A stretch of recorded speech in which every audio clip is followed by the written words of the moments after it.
ஓம் சக்தி. என் அன்பு தங்கமே, உன்னிடம் மிக முக்கியமான விஷயத்தை கூறவே அம்மா இப்பொழுது வந்திருக்கின்றேன். இதை முழுமையாக கேள். அப்பொழுதுதான் நான் சொல்ல வருவதை உன்னால் புரிந்து கொள்ள முடியும். உன்னை சுற்றி பல மாய வலைகள் சூழ்ந்துள்ளது. உனக்கு எதிராக பல சதி திட்டமும் நடந்து கொண்டுதான் இருக்கின்றது.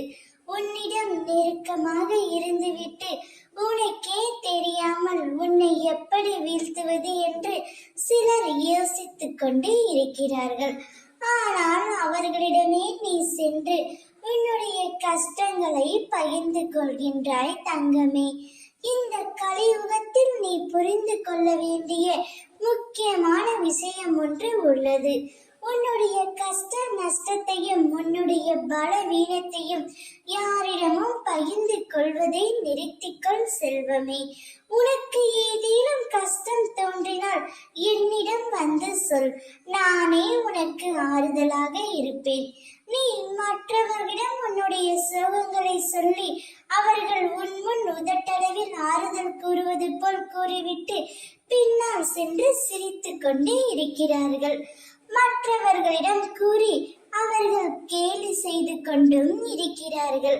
ஆனால் இது புரியாமல் அப்பாவித்தனமாக அவர்களிடமே சென்று அன்பையும் எதிர்பார்க்கின்றாய், ஆறுதலையும் எதிர்பார்க்கின்றாய். உனக்கு நெருக்கமான உறவுகளே என்றும் உனக்கு ஆபத்தானவை தான். அவர்களிடம் நீ சற்று கவனமாக இருக்க வேண்டும். தூரத்தில் இருப்பவர்கள் கூட உனக்கு கெடுதல் நினைக்க மாட்டார்கள். ஆனால் உன்னுடைய அருகிலே இருந்து கொண்டு பல வருடமாக உன்னை துன்பத்தை ஆளாக்கியவர்கள் எல்லாம் உன் கூடவே தான் இருக்கிறார்கள். அவர்கள் எல்லாம் நான் கூடிய விரைவில் அடையாளம் காட்டவிருக்கின்றேன் தங்கமே. உன்னை தள்ளி விடுவதில் மற்றவர்கள் வலிமையானவர்கள் என்று நினைத்தால் கீழே விழுந்தாலும் எழுந்து நிற்பதில் நீ வலிமையானவர் என்று நிரூபிக்க வேண்டும். எத்தனை முறை ஏமாற்றப்பட்டாலும் ஒருபோதும் அடுத்தவரை ஏமாற்ற கற்றுக்கொள்ளாதே. அவரவர் பலன் அவரவர் நிச்சயம் அனுபவிப்பார்.